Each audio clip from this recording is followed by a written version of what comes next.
Anna, take it away. On the key issue of how tourism can drive inclusive development and generate opportunities for economic growth in the post-pandemic time, let us welcome our moderator, Professor Christine Sabordo, a faculty member of the CHIM Quezon City campus. Thank you, Ma'am Anna. Hi, everyone. Good morning. I'm Christine Sabordo, and I will be your moderator for the first of a three-part panel session. Now, before I introduce our esteemed panel speakers, allow me to give you a brief background of what we will be tackling for this session. So, in this government focus segment, we will learn and understand about the initiatives that the government is undertaking and how these initiatives are being reconditioned to help support and develop the economy through tourism as we prepare for a life post-pandemic. So at this juncture, it is my privilege to introduce our esteemed panel speakers this morning. Now, our first panel speaker is the chairperson of the CHED Technical Committee for Hospitality Management and Tourism. He has more than 20 years of experience in the field of academic services management, business planning and operations, information technology, systems and services, and project management. He has extensive knowledge and expertise in managing IT hardware and software projects and has worked in various industries such as banking, manufacturing, food services, and telecommunications. He is currently connected with the De La Salle College of St. Benilde and most recently was the Chief Officer of the Infrastructure and Construction Management Office, where he oversaw all the ongoing major construction projects of the institution. He has been appointed by the Commission on Higher Education as the chairperson of the Technical Committee for Tourism and Hotel and Restaurant Management since 2010. He has also been a member of the CHED Technical Panel for Business Management and Education since 2009. He is an educator and administrator at Benilde for over 20 years, served as Dean of the School of Management and Information Technology, and pioneered innovative courses such as the Philippines' first ever Bachelor of Science in Information Technology, major in Game Design and Development. And most recently, he was appointed as Chancellor at De La Salle College of St. Benilde. So help me in welcoming on the virtual floor, Chancellor Benhur A. Ong. Good morning, Chancellor Ong. How are you? Hope all is well with you, sir. Good morning also, Ms. Christine. Thank you for having me over. And of course, congratulations to everybody who to organize this event. Of course, happy World Tourism Day, everyone. Thank you, Chancellor Ong. Now moving on to our second speaker. He is currently finishing his PhD for International Tourism Management at Lyceum of the Philippines University. He is also working at Tourism Promotions Board Philippines as a Market Specialist 3 under Domestic Promotions Department. He is a tourism consultant at Palafox Associates. He is the National President of the Philippine Federation of Professional Tour Guide Associations Incorporated, and he is also a trainer and assessor of TESDA for technical tourism. So let us all welcome on the virtual floor, Dr. Alberto B. Gadia Jr. Good morning, Dr. Gadia. How are you, sir?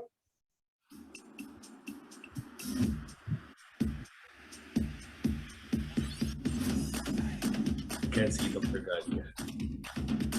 Okay, so now let us move on to our discussion this morning.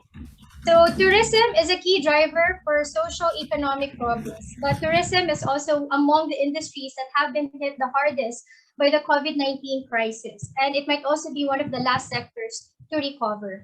The outlook for tourism post-pandemic remains highly uncertain. As such, government support is necessary to ensure its recovery. So to help tourism enterprises across all levels, including the marginalized, to rebuild and reform post-pandemic, the government must provide support through the establishment of economic stimulus packages that will ease the impact of COVID-19 on these businesses. So the government is developing measures to build a more resilient tourism economy post-COVID-19, and this includes preparing plans. Yes, Dr. Gadia.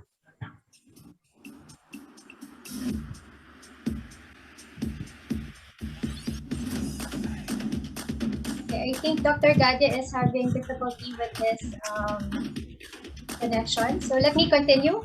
So just like what I said, the government is developing measures to build a more resilient tourism economy post-COVID-19. And this includes preparing plans to establish a sustainable recovery for tourism, promoting the digital transition, and move to a greener tourism system and rethinking tourism for the future. So I would like to start the discussion by asking our panelists about the priorities that their specific department is undertaking in terms of policies and programs that will support the inclusive development in the tourism sector. So can we start with Chancellor Ong? Chancellor Ong? All right, then I have prepared a short slide deck. If I can actually share my screen, would that be all right? I think the technical committee will assist you with that, Chancellor. All right, no worries. At least the discussion would be at least a bit organized. So at least I prepared I think around 4 slides to at least let the people know what we are currently working on as the CHED Technical Committee for Hospitality Management and Tourism Management. So let me see if I can now share my screen. Here we go. Okay.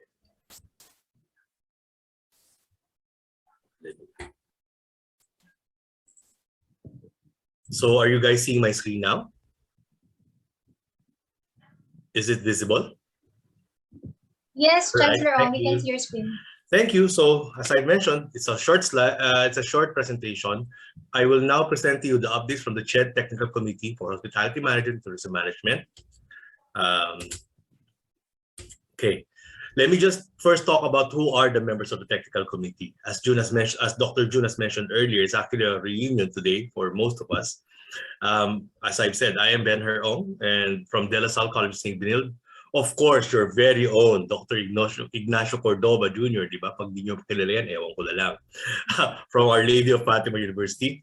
We have Ms. Tina Aquino, most recently from the Lyceum of the Philippines, now chairwoman of the Tourism Industry Board Foundation Incorporated, or TIDFI. We have ASEC Rica Bueno from the Department of Tourism. You have also Ms. Eileen Clemente from Raha Travel Corporation, and then Mr. Cedric Sason from Southwest Tours Boracay. One of our panelists later, actually Sir Attorney Yap, is also one of our former members of the technical committee. So that is the composition of the current technical committee. So it is not just the work of one people, it is a work of a team, a wonderful team. And although of course, in everything there are arguments, there's a lot of synergies as well, which enabled us to do a lot of the things that I will be describing to you this morning. All right, so next slide. So what has been done so far? All right, obviously when the pandemic hit, we had to react to the quarantines, right? So immediately CHED looked at implementing a flexible learning option or flexible learning implementation. It is now in full implementation. And then the technical committee members, of course, yours truly, your Dean, Dr. Cordova and Ms. Tina Aquino worked on this survey. We were just finalizing. The results, and then we will present it to CHED first, and then the public. So, but it's already been fully implemented, and we are now experiencing the fruits of that labor.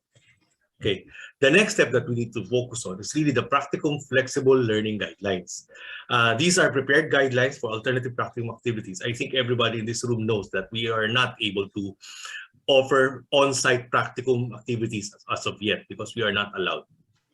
We have already submitted these guidelines to the Commission and Bank for final review and approval.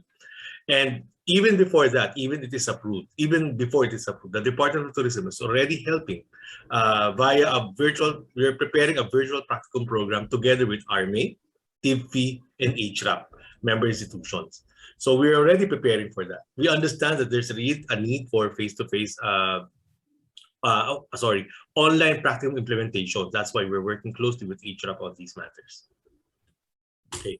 What else has been done so far? This is one of the bigger activities of the commission of the technical committee. We are part of the big convergence initiative. What is the convergence initiative? The Department of Tourism, together with CHED, DepEd, and TESDA, the 3 agencies of the government involved in education, and TIDFI is currently developing the Philippine Tourism Education Roadmap. based on the Philippine Qualification Framework. Thus, this initiative aims to develop a ladderized curricula where pathways across the secondary, technical vocation, and tertiary education programs are clearly articulated, enabling clear hop-on and hop-off points for all three, for DepEd, TESDA, and CHED. Okay. The Philippine Tourism Education Roadmap also aims to address the identified needs of the tourism industry as outlined in the Philippine Tourism Human Capital Development Plan prepared by the DOT. So they already projected what needs they will be having for the next 3 to 5 years. Of course, everybody knows there's a pandemic, but it's not going to persist, right? So we have to plan as well. And the DOT has already prepared the Philippine Tourism Human Capital Development Plan, and the Philippine Tourism Education Roadmap should be able to address those needs. Okay, so what lies ahead? One of the bigger things that we need to do also is really the adoption and implementation of the Philippine Credit Transfer System. It is currently ongoing public consultation. It is a vital component of the PQF and a critical feature of the Philippine Tourism Education Roadmap. It is the implementation of the Ladderized Education Program Act of 2014. Ano po ba ang Philippine Credit Transfer System? It allows, it actually enables recognition of prior learning, which means if you learned it already, you learned a particular topic and you're credentialed for that in senior high school or in TechBook or TESDA related courses, you can actually incorporate those content into a college degree. So that's basically the general concept. It's recognition of prior learning, crediting of existing knowledge already into your programs. So, and of course, the big issue right now is really the preparation for limited face-to-face classes. We all know that there are only 2 countries in the world who hasn't gone back to face-to-face classes. We're one of them, and the other is Venezuela. So I think there is already pressure on the country to start offering limited face-to-face classes already, not only for the tertiary level, but also for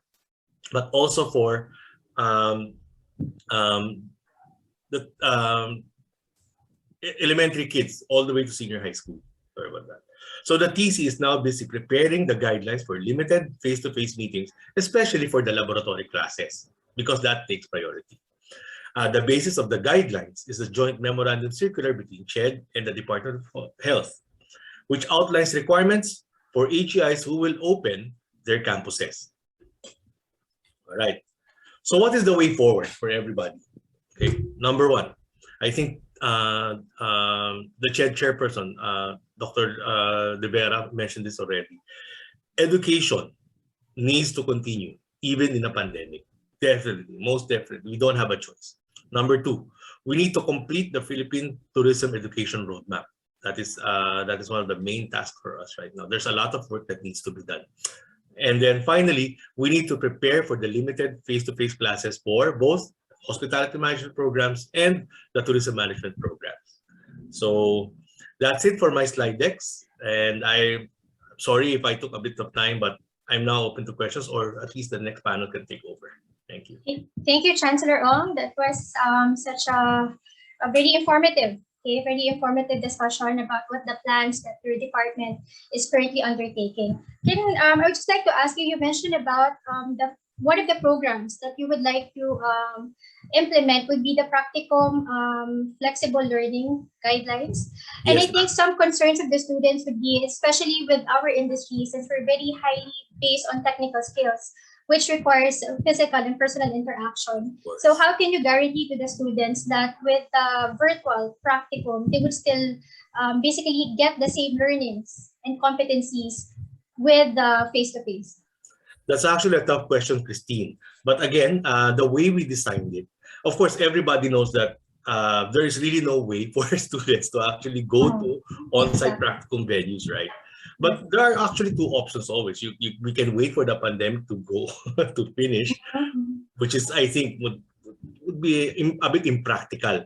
So, of course, students want to graduate as soon as they can, right? So that is why our technical committee decided, okay, we have to prepare alternatives. And hopefully, although the alternatives are not really replacements for the real thing, at least it could come close to making sure that you still reach the objectives of the practicum. Remember that these programs are supposed to be, our programs are supposed to be outcomes-based compliant, right? So we tried as much as we can to make sure that the output competencies are still achieved with the online practicum methodologies that were proposed. Okay, so I And think by the that would, way, sorry, by the way, when we crafted these guidelines, it's not just the technical committee. We asked some of our peers, some of our colleagues, some even industry to talk to us regarding these matters, so that at least we have an idea how it's being done outside. And in fact, I think one of the more interesting activities right now is that the hotels themselves. I mentioned earlier about the Department of Tourism helping us out in this regard. They're actually excited, and they have pointed out to the technical committee what areas can actually be done online for students to do actual practicum work for the hotels, even while online. So that's actually kind of exciting for us. okay, so with that being said, Chancellor Ong, I think it gave the students confidence that even if they will be doing the practicum virtually or online, they would still get the same learnings as when they will do it in actuality. Thank you, Chancellor Ong. We would like to hear from Dr. Gadia. Dr. Gadia.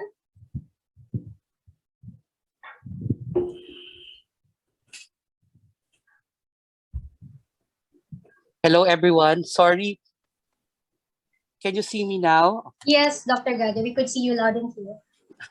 Sorry. I'm still finishing my doctorate degree, so you can call me Mr. Gadia. But I'm towards to that path.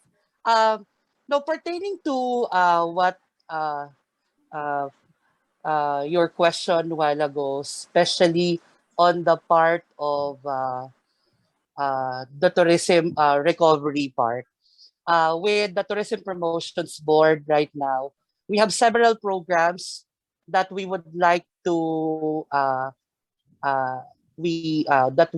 impart to our stakeholders.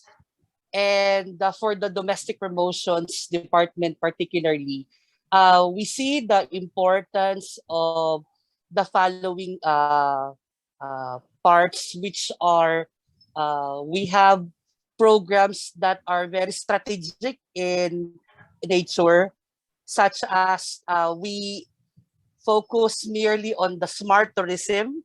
We see smart tourism is very important, especially nowadays. The objective of this recovery is we really want to sustain interest among Filipinos to travel domestically, both for leisure and business. And part of the strategy of through the help of the Department of Tourism and Tourism Promotions Board. By the way, for everybody's information, Tourism Promotions Board is basically the marketing arm of the Department of Tourism. As I mentioned, the first strategy that the Tourism Promotions Board is currently doing is the smart tourism. And the smart tourism nowadays is very in demand, particularly with the challenges that we have in terms of this is really a part of the new norms. We're incorporating it in several safety protocols of the industry. So another thing that strategy that we would like to share is we ensure because based on the National United Nations World Tourism Organization or UNWTO that collaboration is very important, especially in terms of tourism recovery. So that's why we're focused on partnership as pathways. Going back to smart tourism, by the way, we have several programs online and offline to assist, entice our tourists domestically and internationally. Now, really related to the second strategy that the department is doing right now, the partnership as pathways, we are into assisting or developing programs in collaboration with the Department of Trade and Industry.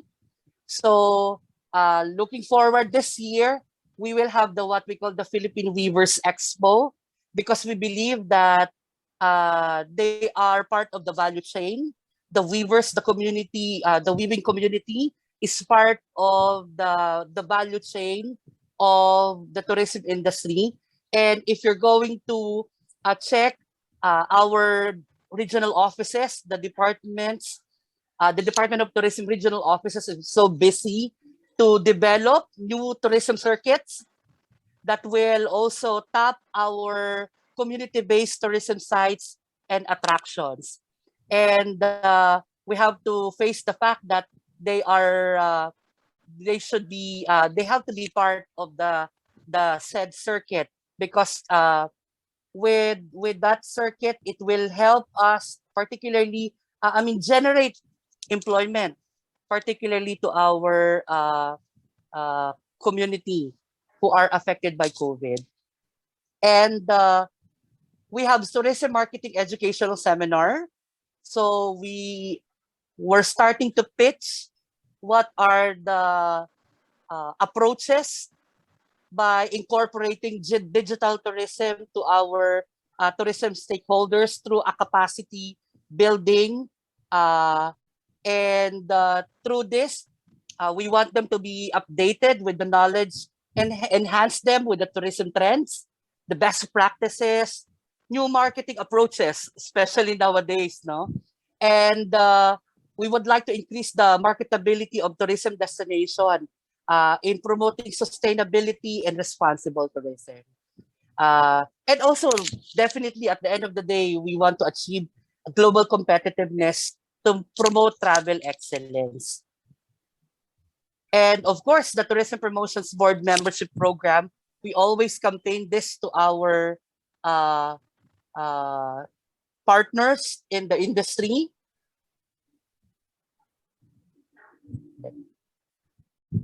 Also, that's what we are strengthening, the support to several tourism associations and stakeholders, and the marketing support to our DOT regional offices, including our attached agencies and local government units. There are also several joint tourism projects as part of the strategy. And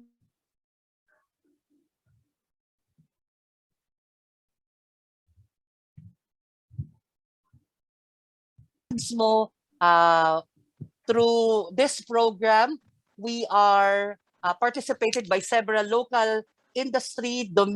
We can assist our tourism stakeholders by helping them in promoting domestic tour packages to the general public. And at the same time, like what we had last month in Tacloban, we have a hybrid regional travel fair. And this travel fair provides interest to our local destination, because this is a very good example of travel bubble adaptation. And we would like to enable our private sector and the products generated through packages be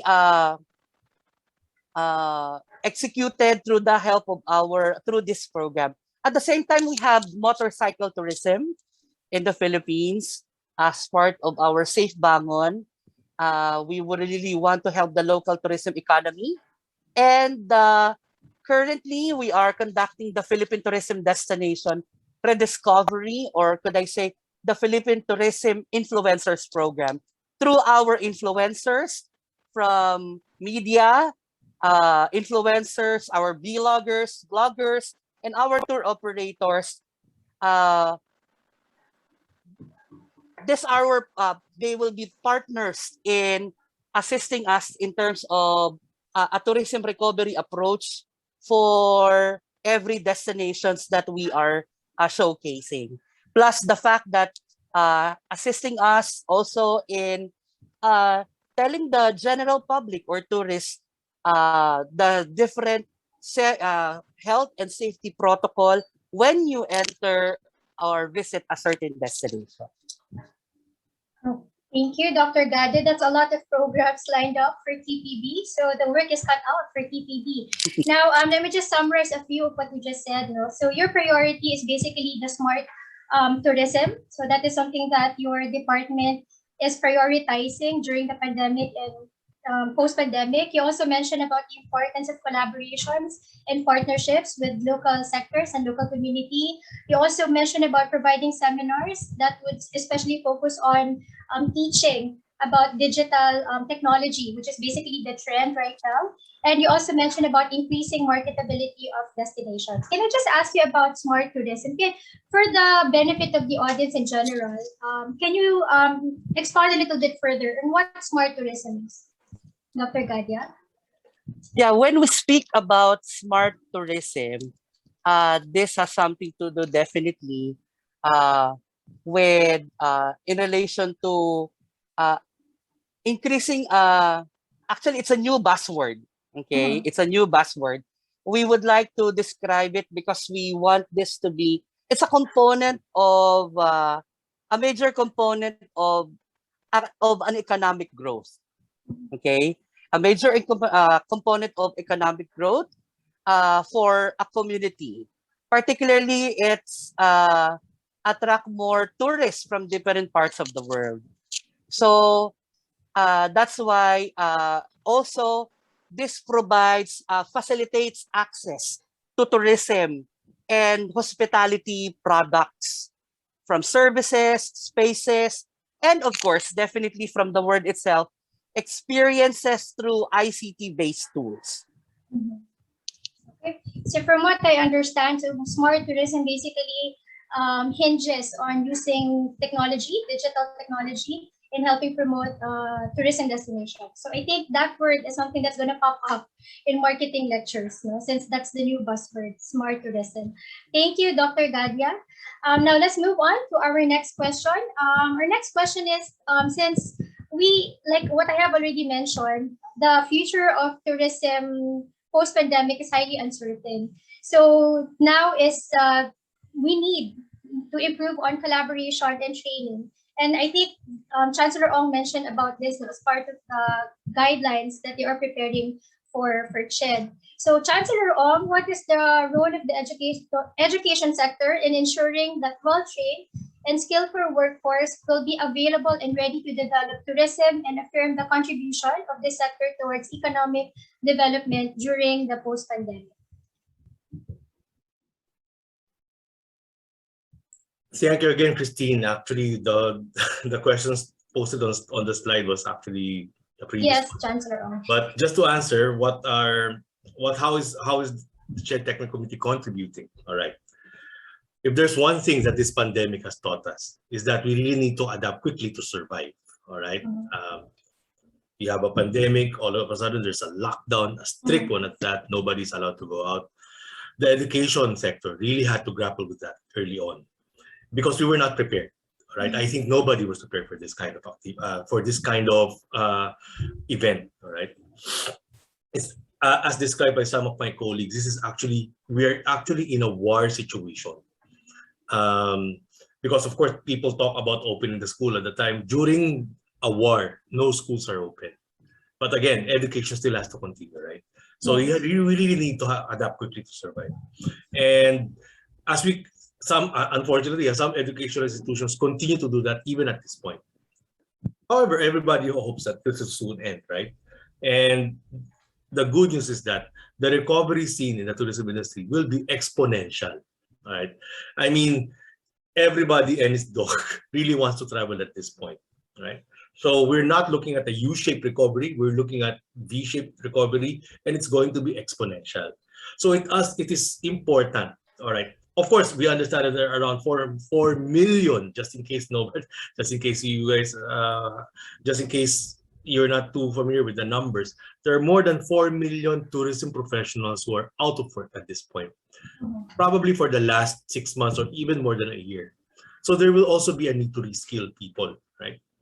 So we have to ensure that our current students, as the academia, we have to make sure that our current students are well equipped, not only for the demands of the old normal, but also of the new normal, right, as well. You have seen how everybody's skill level with the internet has gone up. So at this point, everybody, even your lola, your lolo, would know how to use the internet at this point. And they will actually demand those kinds of services in the future. So, and it will also definitely influence the way people travel. So we also have to ensure that tourism professionals who need to reskill have a way to make sure that they upgrade their skill sets to meet the requirements of the new normal. So given that, given what we have learned and what schools have developed in terms of course content development, learning and teaching methodologies, and remote assessment, I am sure that those will contribute to a more vibrant and more resilient learning infrastructure in the near future. So bottom line, we shouldn't forget the lessons that we have learned from this pandemic. We are still in we are not out of the woods, we are right in the middle of it. So the good news is that everything was kind of ported online. So there's a lot of content there. And I think Chairman was already signaling to us already that this will probably continue. The best practices of what we have learned during this particular pandemic will probably be will probably be adopted for the new normal. So what I can say definitely is that we have to make sure that our people, our students, and even our current workforce are trained to be able to adapt to the coming new normal wherein everything is online, right? So since if everybody can book for themselves, then we probably have to concentrate on their experience when they get here. Yan po ang namang hindi nawawala. Filipino hospitality, you can't translate that into online. They have to feel it from us. So that is where we need to work on. That is where we need to work on at. Yeah. Okay. Thank you, Chancellor Ong. You mentioned about a lot of tourism workers losing their jobs during the pandemic, and that is so true. And unfortunately, most of these tourism workers are in informal jobs, which means they lack basic protection. So you mentioned that one way to address this is to help them reskill. Okay, Yes. so will your department provide assistance in terms of training? For now, what we have been doing is that we have been training faculty members. That's what, because of course, being part of the academy, CHED has been active in conducting webinars and online conferences, at least to upskill the faculty members that we have. For the other members, I think that is now up to the schools can do that, or TESDA can also offer online webinars for those who are interested.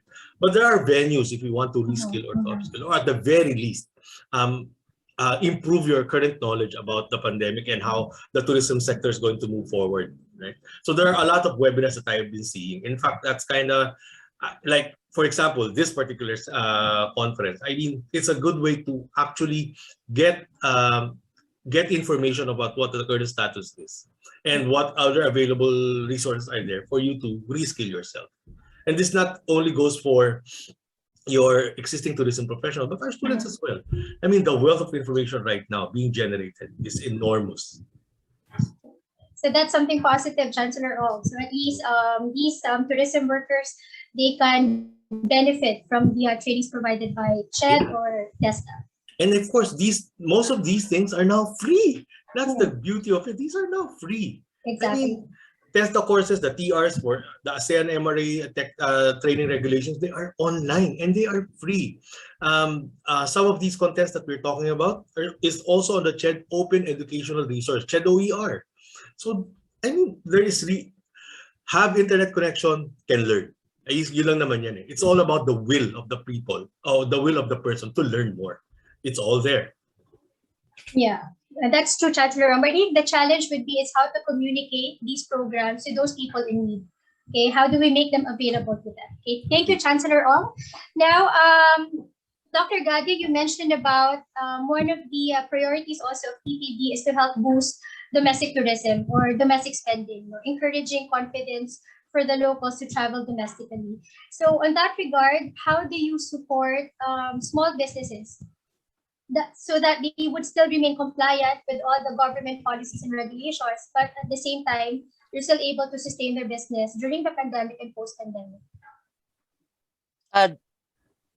part of the program on Safe Bangon Turismo of Tourism Promotions Board is we assist or we conduct marketing assistance to sustainable community-based tourism sites and attractions. So we identify several, there will be, we have several phases. So phase one for this year until last quarter of the year, we identify six sustainable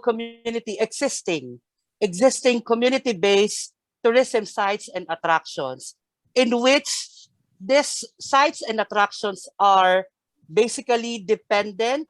We consider them as an SMEs, okay? And this sites and attractions are very dependent as well to tourist arrival. And because of pandemic, they really, the revenue generated through their sites and attractions affected. So right now, we, the Tourism Promotions Board, conduct the what we call TPB, Tourism Promotions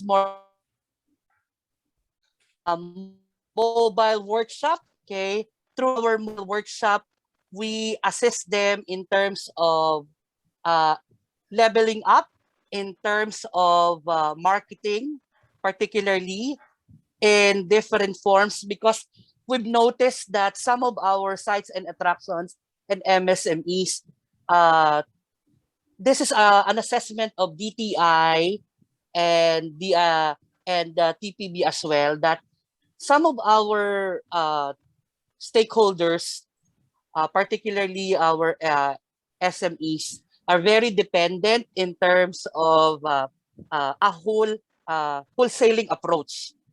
Now, with the situation right now, we see that we have to do an intervention.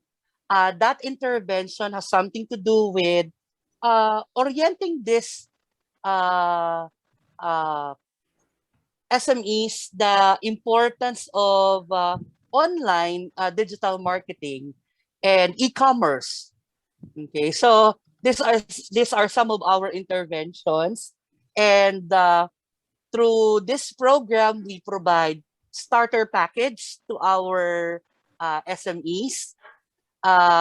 With Tourism Promotions Board right now, we have banner program, which is the hobby, the weaving, and we have the halal, okay, and also we have the wellness.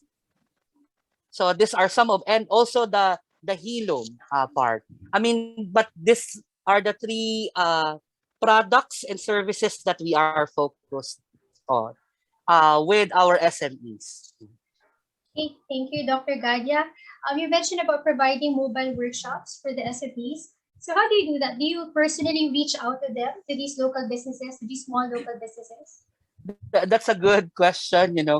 This is something unique, a very innovative approach. So what we are doing is that our resource speakers the resource speakers doesn't need to go to the remote area. So it's because it's a community, it's a compiled area. We will be setting up a what we call workshop area, a mobile workshop area, and our resource speaker can do. It's really a hybrid, a combination of virtual and face-to-face approach. Okay. Thank you, Dr. Galia. I think the local, the owners of these local shops and businesses, these small businesses, would be delighted to know about that. That the help and the support that TPB is going to provide to them to help them with their business. Okay. Now, our next question. I think Chancellor Ong already mentioned about this in his slide. Okay. This has to do with how does CHED retrofit your master plan. For the recent development, I think our president just issued a directive that he is allowing limited face-to-face in low-risk areas. So can you just explain to us again, Chancellor Ong, about what CHED is going to do about it, especially some of the guidelines that will be implemented? All right, as I mentioned earlier in the slide decks that I presented, the TC has already done 2 activities that already addresses these concerns. We have already developed the flexible learning guidelines for Practicum. Of course, providing HEIs and students with alternatives to complete their Practicum even during the time of the pandemic. It also provides a guidelines just in case, in this particular case, limited on-site Practicum is allowed. So this is currently being studied by the Commission and Bank, and we hope it is approved soon. We are also in the process of finalizing the guidelines for limited face-to-face classes of these programs. As I've said, it's going to be based on the JMC between DOH and the CHED. Of course, the reason that we are going to adopt only certain sections of that GMC is because remember it started from the medical from the medical sector, so it's kind of very, very strict in some items, and we are going to only adopt some of the items that are applicable for the hospitality and tourism programs. So understand that the primary concern of everybody, I think for CHED and even the schools, would really be protecting their students and their personnel when they are on premise or on campus. All right. So once the guidelines for the limited face-to-face are completed or are released, HEIs have to make sure that they prepare their faculty, they prepare their facilities, and also prepare their curricula, because it's going to be a different methodology. You can't ask them to come every other day or attend 1-hour sessions or 1.5 sessions. It has to change also. So the school HEI should start preparing for that, wherein you might now have to run modular programs. Your laboratories, you might not, for example, if it's a lab class, you will not be asked to render 100% contact hours in the lab. You have to reduce that to what is the bare minimum, so that we can ensure a safe learning environment for the students, faculty, and personnel that are on site. So I think that's the message here. Although, as you mentioned, we have already been allowed. I think it's up to CHED and of course the technical committees to prepare the IRRs of these. How do we really implement these things on the ground? And I think one of the reasons why HRM and of course the other programs, engineering, I think there are around 3 to 4 programs mentioned there. I think these were the teams that were actively preparing for this eventuality. Because we all know that some skills really in the kitchen labs really cannot be taught online, right? And it could lead to accidents and other incidents that you don't want. So that's why short version, we're preparing. We hopefully finish it within the next few weeks, if ever, and then CHED and Bank adopts. So that's it. Thank you. Okay, thank you, Chancellor Ong. I don't know if this is also something that your department is considering. I read that now, with the new normal, we need 2 types of teachers. The presenters, these are those that are very tech savvy, that could create engaging virtual lessons, and of course tutors that will work in small groups to help explain the lesson to the students. So is this also something that your department is going to do as part of the guidelines? It's not, okay. The technical committee has always veered away from dictating what the school should be able to do. What we would do is that we are recommending some activities that can be done, but the one that you mentioned about having a group of teachers actually do the technical content, that can be done on a per HEI basis. In fact, that's up to your research programs to do it for you, or your content development to do it for you. I'm sure most of the schools already have that kind of facility right now. We're in. There's a group of faculty or even a group of IT professionals who prepare your content for delivery. Aside from the faculty members who are supposed to deliver them to their students. So that's one methodology, but there are a lot of others that can be done as well. Another methodology is to empower your teacher to make their own presentations, right? To make the facilities of the school available to record these particular activities so that they can actually be deployed online. So far from us to tell you what to do, right? Because we would consider you guys as the experts as well. in teaching these things to your students. Thank you, Chancellor Ong. I think what's important is to also develop teachers, no, in terms of course. helping them, because that's I think the fundamental. We have to develop and train our teachers that they also be competent in delivering virtual lessons as well. Of course. Thank you, Chancellor Ong. And now our last question for our panel discussion would be directed to Dr. Gadia. You mentioned about the importance of digital transformation or the usage of digital technology. And that's the trend. In fact, I just heard in a webinar conducted by DOT that 80% of our population are digital users. So that's something that we have to capitalize and maximize. Okay, so can you tell us about what TPB is doing in terms of your digital campaigns, especially to help promote domestic tourism?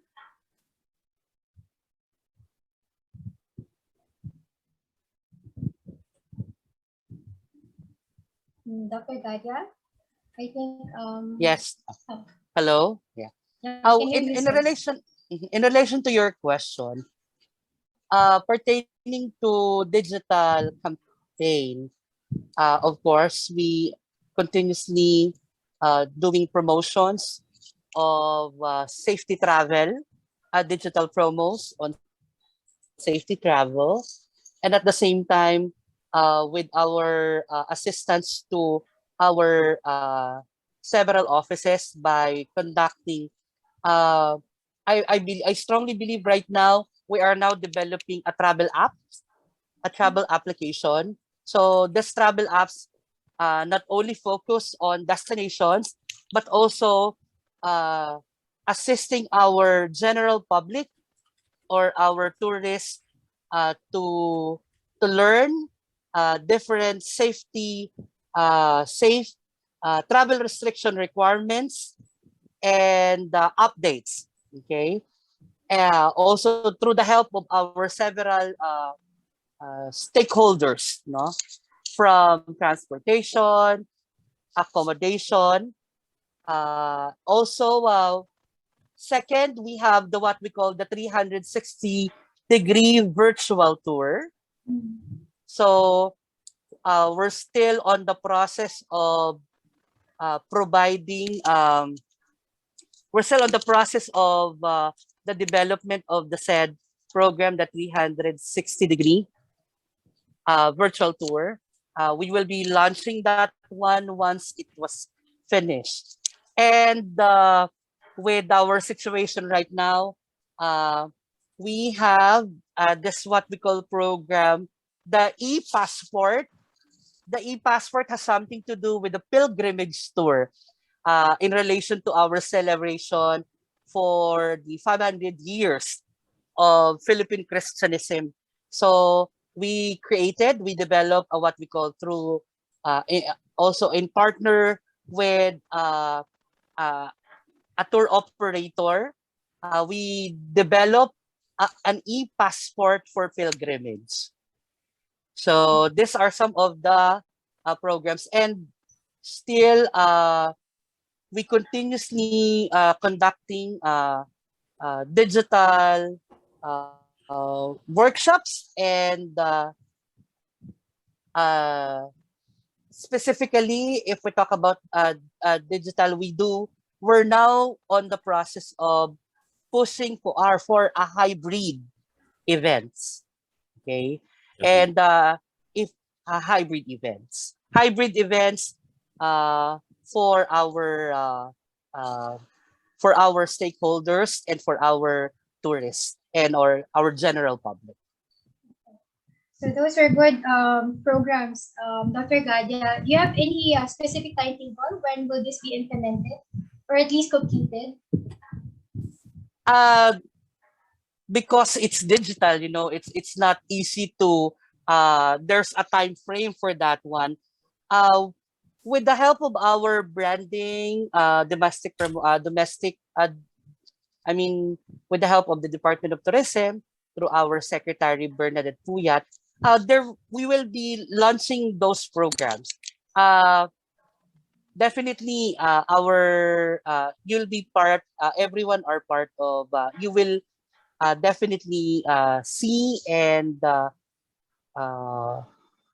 be part of the launching of the CEDSO through our regional offices and to our central office.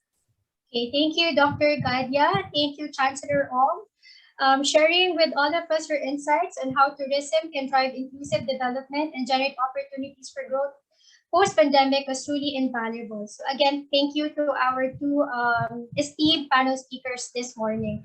I personally learned a lot from this morning session, and I'm sure that you also share the same sentiment. So we learned so many things about what the DOT, especially the TTP and the CHED, are specifically doing to provide support to the different elements of the tourism sector within the realm of responsibility.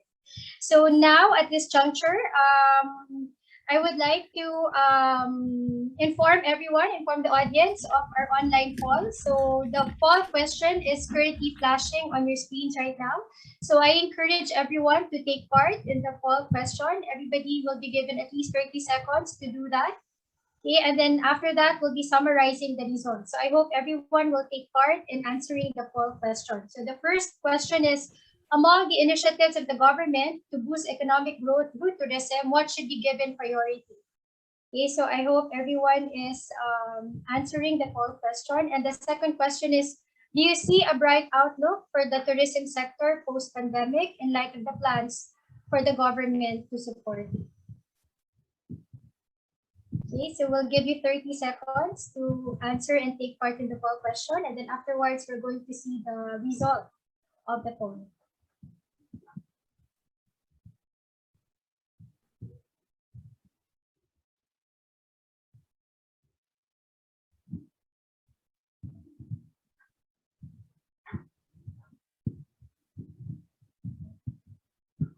Okay. So can we request the technical committee to flash the result of the poll question? Okay, so majority of you answered that the priority that the government should take in terms of helping boost the economy is to establish health and safety protocols to increase travel confidence. I think that's really a concern. That's a primary concern for everyone. The government has to make sure that it's safe to travel again. And then 97% of you answered that yes, you see a bright future for tourism post-pandemic. So I think you share the same sentiment as the government does, since the government is doing its best to help tourism recover post-pandemic. So allow me to end the session with this food for thought. The new normal is what we will discover for ourselves going forward. But what can I, you, and all of us do to flourish in a new tomorrow? So definitely that is something we can all think about. So that concludes the first panel session. Again, thank you to our panel speakers. So let me give back the virtual floor to our hosts, Ma'am Anna and Sir Matt. Thank you, Professor Sabordo. We shall now award the Certificate of Appreciation to our panel speakers.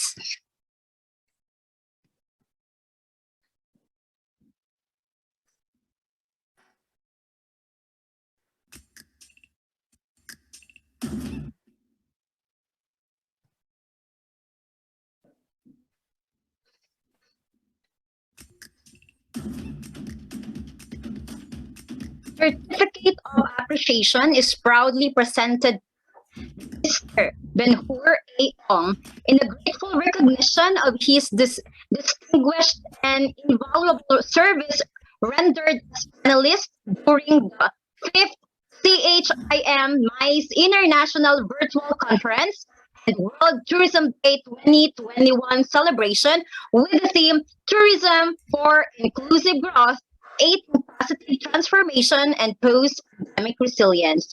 Given this 27th day of September 2021 at Our Lady of Fatima University, Valenzuela City. Thank you.